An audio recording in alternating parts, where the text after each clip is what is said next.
Ashes of Empire. The cold of the void was a familiar comfort to Sergeant Ava Rostova.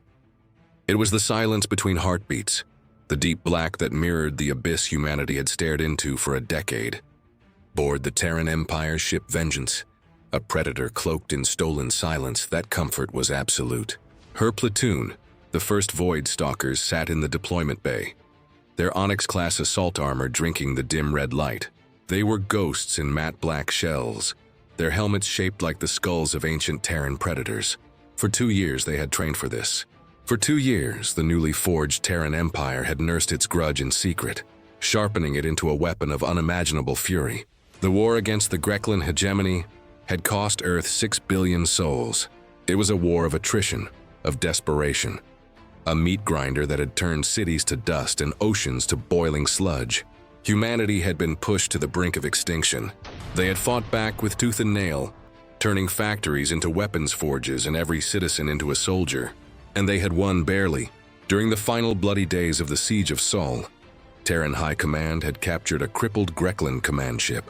Its data core, cracked open by the finest minds left on Earth, revealed a truth far more poisonous than the Greklan invasion itself. Encrypted communications, supply manifests, and navigational logs painted a horrific picture. The Greklan destroyers that had slipped past the Jupiter defense line, the ones that had glassed Africa from orbit, weren't just Greklan.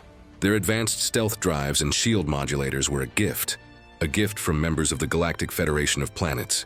The Cathar Imperium, the Xylon Technocracy, the Valor Matriarchy, all respected members of the Federation. All had feigned sympathy, sending token aid shipments while secretly fueling the Greklan war machine. Hoping the troublesome, expansionist humans would be wiped from the galactic map, they gambled on the Greklans winning. They lost. And for 2 years, humanity had played the part of the battered victim, gratefully accepting a seat in the GFP assembly, licking its wounds. They let the traitors believe their secret was safe. All the while, the ashes of Earth's dead were being forged into the sword of the Terran Empire. A holographic figure flickered to life in the center of the bay. It was Emperor Valerius Kane, the former Grand Marshal of the Terran Alliance. His face was a mask of cold resolve, his eyes holding the weight of billions of ghosts. Void Stalkers. His voice was calm, yet resonated with the power of a breaking star. For a decade we endured the Greklan scourge. We mourned our dead. We rebuilt from the rubble, and we accepted the hollow sympathies of our allies. Today that changes. A star map appeared behind him, a red targeting reticle pulsing over a lush green world. This is Cathar Prime, a world of crystalline spires and arrogant aviator caste rulers. According to their own logs, they provided the Greklan with the stealth technology that allowed the orbital bombardment of Warsaw, Mumbai, and Buenos Aires. They broadcasted a message of condolence on the same day. The silence in the bay was heavy enough to crush Durasteel.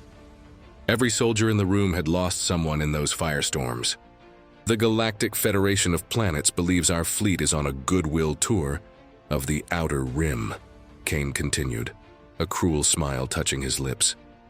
They do not know that the TES Vengeance and her sister ships, the Retribution and the Reckoning, carry the full might of our wrath. They do not know that we know.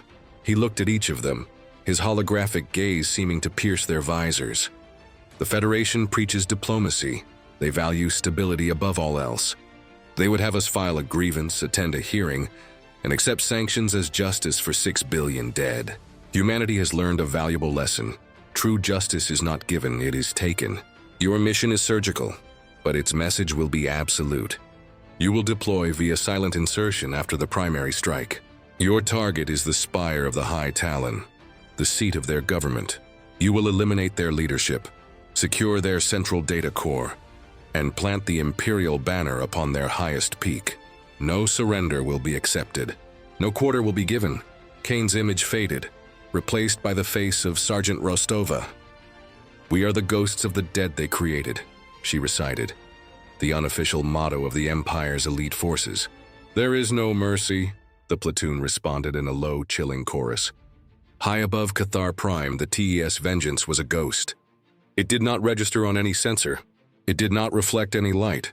It was a patch of impossible blackness against the starfield. In the command center, Admiral Jorik Petrov watched the timer count down. "Open the bays," he ordered, his voice flat. 20 massive hatches slid open along the ship's spine. They were not missile tubes or energy cannon ports. Inside each rested a single massive rod of tungsten, 20 meters long and 2 meters thick, tipped with a guidance package. A weapon humanity had theorized about in its infancy, now perfected. The Ragnarok Kinetic Impactor. "Release 1 through 20, Petrov commanded. "Targets locked, let them fly." The rods were not fired. They were simply let go. Gravitic accelerators gave them a gentle push, enough to start their descent. For most of the journey, they were silent, cold, unpowered pieces of metal falling toward a planet. No energy signature, no heat bloom. They were undetectable. Only in the last 30 seconds of their journey did their guidance systems activate, making minuscule adjustments. They struck Cathar Prime not with the fury of an explosion, but with the pure, unforgiving physics of mass and velocity. The first rod hit the primary planetary shield generator. There was no flash, only a silent, shimmering bubble that flickered and died. The next 19 rods struck their targets simultaneously. Military bases, fleet shipyards, communication hubs, and power generation centers across the planet's primary continent were struck. The impacts were catastrophic. Each rod, traveling at a significant fraction of the speed of light, released energy equivalent to hundreds of gigatons of TNT.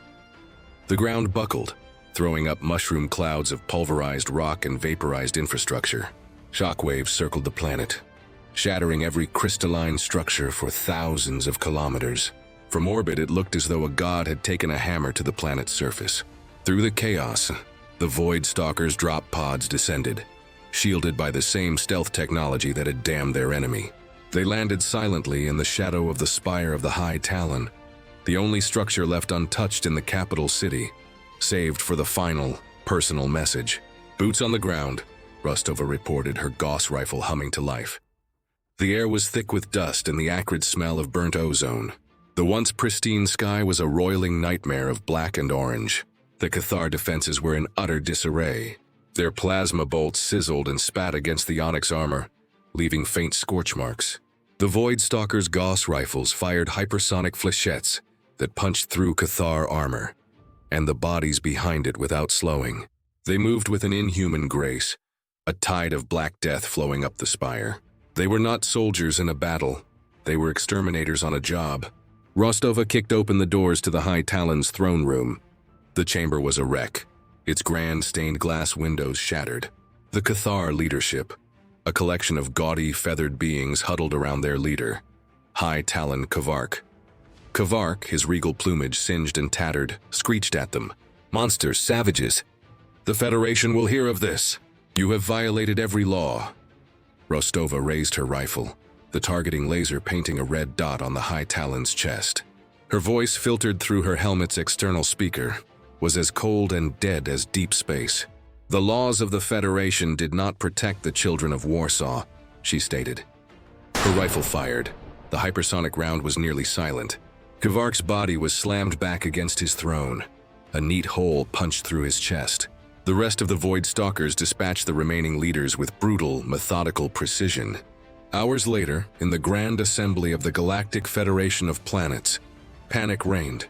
The Cathar delegate was screaming, having lost all contact with his homeworld. Every other representative was shouting, demanding answers.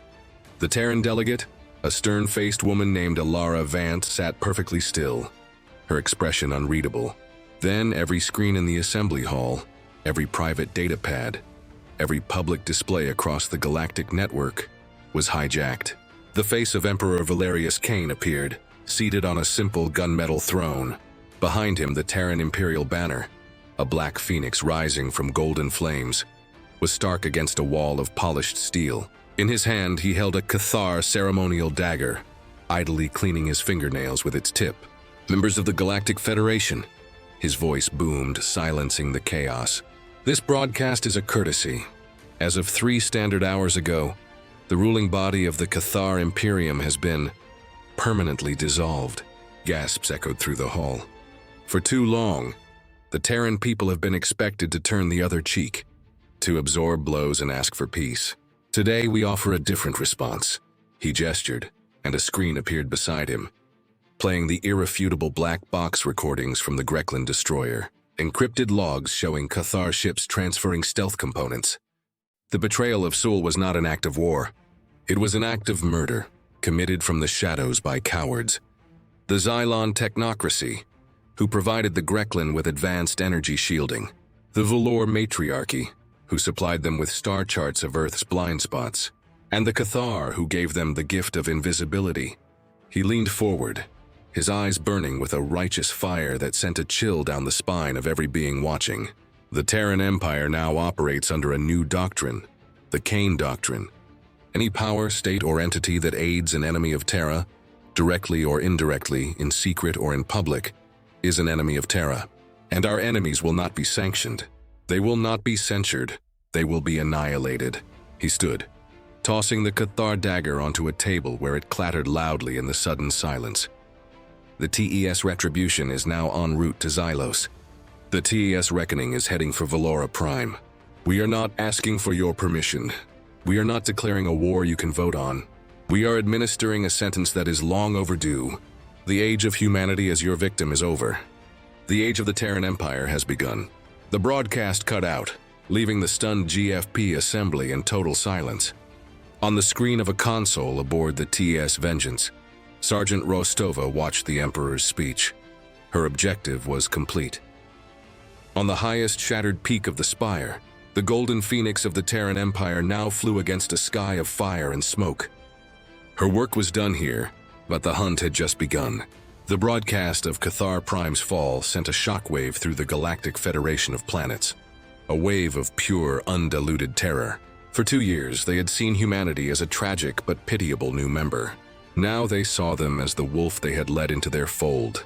An emergency session was convened, fleets were scrambled, and a dozen species demanded the immediate censure and containment of the Terran Empire. But the Empire operated on a timescale the Federation's bloated bureaucracy couldn't fathom. While the delegates were still arguing about the wording of their condemnation, the TES Retribution had already arrived at its destination. Xylos from orbit, the planet was a breathtaking sight. It wasn't green and blue like Terra or crystalline like Cathar Prime. It was a world wholly remade. Its surface was a web of shimmering energy conduits, its continents vast, interconnected logic nodes glowing with soft light. The Xylon technocracy had turned their entire planet into a single massive computer. They were a species of insectoids, long ago having merged their biological forms with cybernetics, existing as individuals but connected by a constant flow of data, the Great Network. Their strength was flawless logic, pure data processing, and absolute efficiency. It was this efficiency that had allowed them to design and secretly deliver the advanced shield generators that had made the Grekland destroyers so resilient. Aboard the Retribution, Admiral Kenji Tanaka watched the planet-wide circuit board on his main view screen. Unlike the cold, detached Petrov of the Vengeance, Tanaka was a ground pounder by trade. He had commanded the 7th Armored Division during the Siege of Denver, where he had watched Xylon-enhanced Grekland shields shrug off everything his tanks could throw at them for 3 weeks, right up until his division ceased to exist. Every face of every soldier he'd lost was seared into his memory. "The Xylons will be prepared," his tactical officer stated, her voice tight. "They are not arrogant like the Cathar. They will have analyzed the Emperor's broadcast, calculated the threat vectors, and reinforced their planetary shields. Kinetic strike will be ineffective, I am aware," Tanaka said, his voice a low growl. "Their strength is their network, their logic, their absolute faith in the infallibility of data." He tapped a command into his armrest console. "So we shall not fight their logic. We shall break it." The Xylons were indeed ready. Their planetary shield, a multi-layered, self-repairing energy field powered by geothermal taps from the planet's core, glowed at maximum intensity. Their automated defense platforms, millions of them, swiveled in unison, tracking the lone Terran warship. On the Great Network, every Xylon mind was connected, analyzing the Terran ship with cold, detached precision. It was one ship. Their models predicted a 99.87% probability of repelling any conventional assault. Then the Retribution did something illogical. It fired a single tiny data probe toward the planet. It was an insignificant thing, easily intercepted by the Xylon's outer network security. Within the Xylon central nexus, the prime conduit, a being more machine than insect, suspended in a nutrient gel and wired directly into the planet's core, analyzed the packet. It was a Trojan horse, clearly. The Xylons began to dissect it, its code laid bare for millions of minds to analyze simultaneously. But the code was strange. It wasn't a virus seeking to corrupt or delete. It was an argument, a philosophical paradox encoded into binary. It was the Terran's newest weapon, a tool of pure psychological warfare, the Cerberus logic bomb. The code presented a simple premise based on Xylon's own historical data. Premise A: a system that is perfectly logical cannot be defeated by illogical action. Premise B: the Terrans are an illogical, emotion-driven species. Premise C: the Terrans are currently attempting to defeat the Xylon system. The code then began to recursively prove, with flawless Xylon-level mathematics, that for all three premises to be true, reality itself must be a flawed construct. It argued that the Xylon's own existence was a statistical impossibility. The code did not compute, it reasoned. It presented flawless logic leading to impossible, insane conclusions. It was a weaponized existential crisis. For a species whose entire consciousness was based on the sanctity of logic, it was poison. The effect was instantaneous and catastrophic. Across the Great Network, a wave of cognitive dissonance spread. Millions of interconnected minds trying to solve an unsolvable problem crashed into each other. Automated systems began receiving contradictory orders. Drones on the surface began firing on one another. The flawless, shimmering planetary shield began to flicker as its power regulation nodes failed. "It's working, Admiral," the tactical officer breathed, watching energy spikes flare randomly across the planet's surface. "They're tearing themselves apart." "A mind is a terrible thing to break," Tanaka said, his face grim. He felt no pity. All batteries. Target the primary energy conduits, fire at will. The TES Retribution was not a stealth ship like the Vengeance. It was a bruiser, a ship of the line. Massive hatches slid open, revealing not kinetic rods, but the colossal emitters of its primary lance batteries. Beams of pure particle energy, white-hot and impossibly bright, lanced out across the void. They struck the faltering Xylon shield, overloading it in a spectacular aurora of screaming light, before carving through it. The lances didn't just bombard, they sliced. They traced the glowing lines of the planet's infrastructure, severing the great data and power conduits.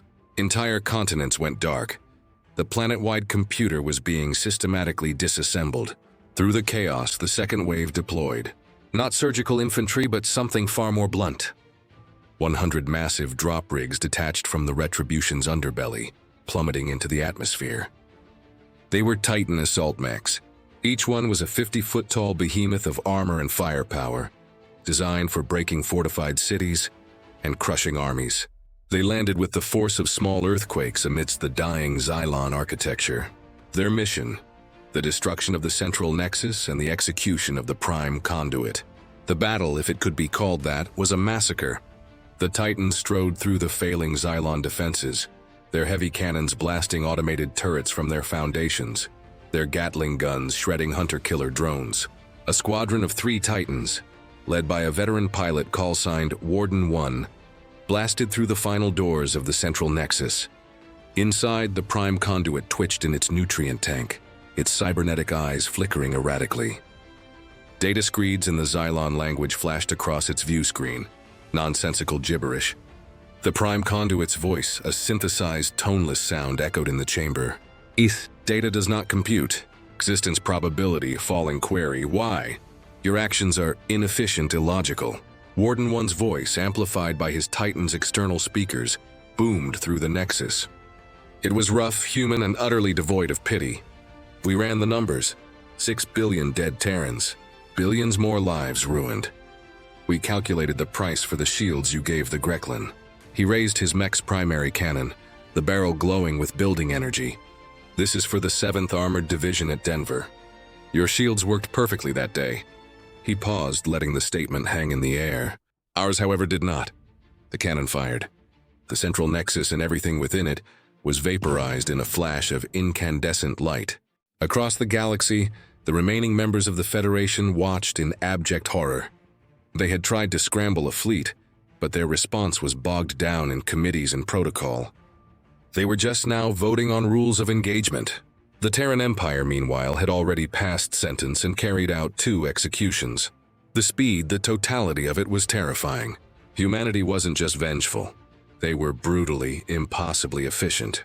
On the bridge of the TS Reckoning, a ship even larger than her sisters, the final part of the triumvirate, Admiral Sofia Rostova, Eva's elder sister, watched the data feeds from Xylos.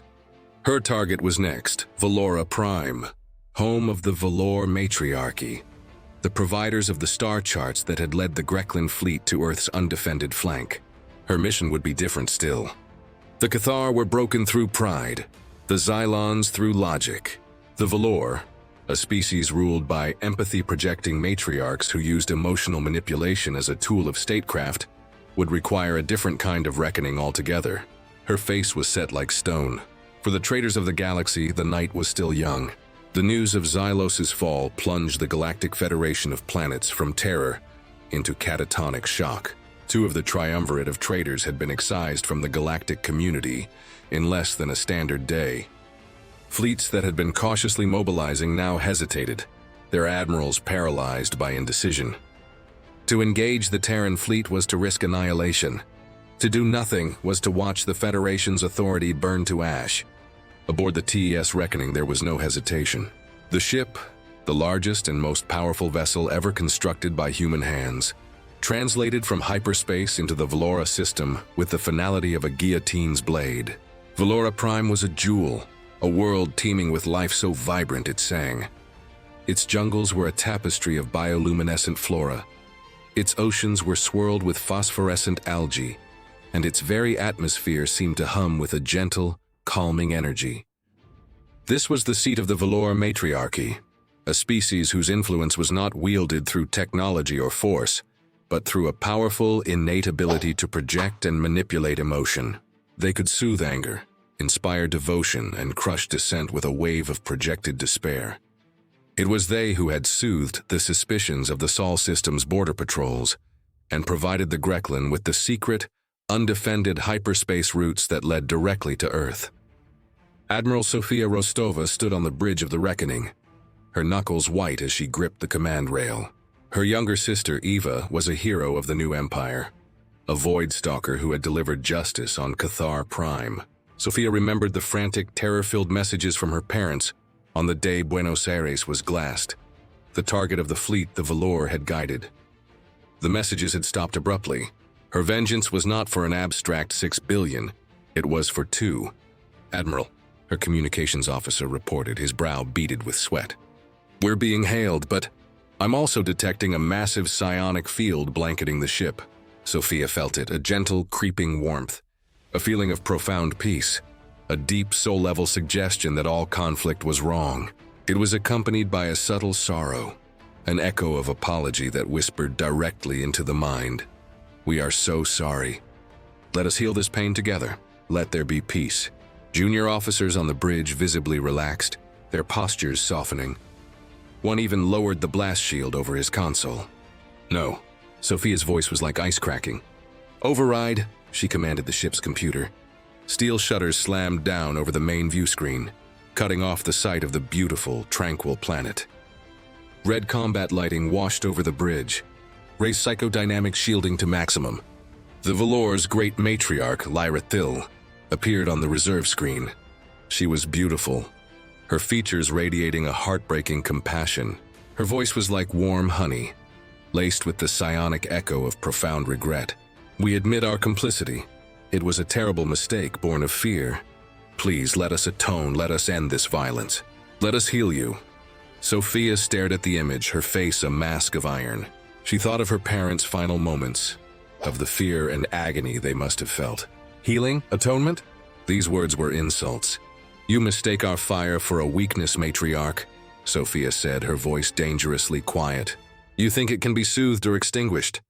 You are wrong, it is our weapon. She turned to her tactical officer. Begin the sequence. Activate the echo chamber. The Valor's greatest strength was their shared projected empathy. The Terran's counter was a weapon born from humanity's deepest trauma. The echo chamber was not a jammer. It was a psychic amplifier of horrific design. It connected to every Terran crew member aboard the Reckoning, not to their logical minds, but to their memories, their pain, their rage. Across the ship, in barracks and mess halls and engineering bays, soldiers and crew were prompted by their neural interfaces. Remember London, remember the firestorms, remember the faces of the lost. Remember what was taken from you. The collective grief and fury of 10,000 souls, each one a survivor of an apocalypse, was gathered. The raw, undiluted agony of a species pushed to the brink, the memory of parents, siblings, and children burned to atoms. The cold rage at the injustice of it all. This torrent of pure, undiluted emotion was focused by the Reckoning's central processor, and then broadcast, not as a gentle wave, but as a psychic shriek. If the Valor broadcast was a soothing song, the Terran response was the sound of 1 billion souls screaming at once. On Valora Prime, the effect was apocalyptic. The serene, empathic web that connected all life on the planet was hit by a tsunami of pure anguish. The bioluminescent forests flickered and died, their light extinguished by the psychic poison. The singing trees fell silent, their leaves curling and turning black. The Valor citizens, who had known only placid, controlled emotions their entire lives, were engulfed. They fell to the ground, clutching their heads, overwhelmed by a torrent of raw, violent feeling they could not comprehend. On the bridge of her citadel, the great matriarch Lyrathil screamed, her physical beauty contorting into a mask of horror as the full weight of humanity's loss crashed down upon her. Her psionic projections vanished, her control shattered. Her weapon had been turned back on her, magnified 1,000-fold. Their psychic field has collapsed, the tactical officer reported, his voice shaking with awe and horror. They're broken, Admiral. They are not broken enough, Sophia replied coldly. Deploy the Stalkers. Eva's unit is forward. This time there was no orbital bombardment. This execution would be personal. A single Valkyrie dropship, cloaked and silent, descended through the now turbulent atmosphere and landed at the base of the Matriarch's citadel. Sergeant Eva Rostova and her Void Stalkers disembarked. The air, once sweet, now tasted of fear and ash. They moved through halls filled with writhing, catatonic Valor, their beautiful world now a reflection of the hell they had helped create for Earth. Eva kicked open the door to the Matriarch's throne room. Lyrathil was on the floor, weeping, her mind shattered by the psychic onslaught. Please make it stop. I feel it all. The fire, the loss. It's too much, she whimpered, reaching a hand out. Eva Rostova stood over her, her onyx armor seeming to absorb the very light in the room. She held a small, cylindrical device in her hand. You feel an echo, Matriarch. We lived the reality. Eva's voice was devoid of any emotion save the cold, hard vacuum of resolved purpose. You wanted to heal our pain. You wanted to feel what we felt. She knelt, placing the device on the floor at the Matriarch's feet. It began to hum, anchoring itself to the Citadel's power source. You don't get to heal our pain, Eva said, her voice dropping to a whisper. You don't even get to share it. You only get to feel the consequences. She fired a single round from her sidearm. The execution was an anticlimax, a simple end to a reign of atrocity. But the device she left behind was the true sentence.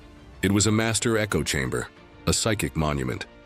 For as long as the Citadel stood, it would broadcast a single looping psychic memory into the heart of Valora Prime, the last, terrifying moments of Buenos Aires. A permanent psychic scar upon their world, a reminder for all time. Back in the Galactic Federation Assembly, silence reigned. The delegates of the Cathar, Xylon, and Vlor were gone. The Terran delegate, Alara Vance, approached the central podium. Her face was calm. The initial restitution is complete, she announced to the stunned assembly. The Terran Empire does not seek to destroy the Federation. We seek to remind it of its purpose, to protect its members from all threats, both external and internal. She projected a document for all to see. It was titled the Kane Doctrine.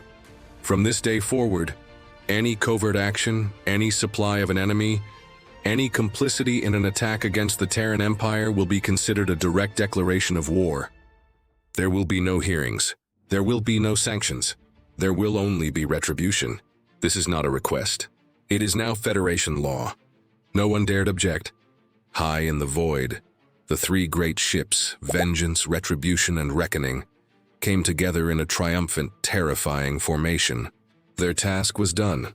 The bills for humanity's near extinction had been paid in full, in fire and in terror. The age of man had ended in the ashes of Earth. The age of the Terran Empire had just begun. Thanks for watching. If you made it this far, comment FAR and hit the like and follow buttons. It would mean a lot.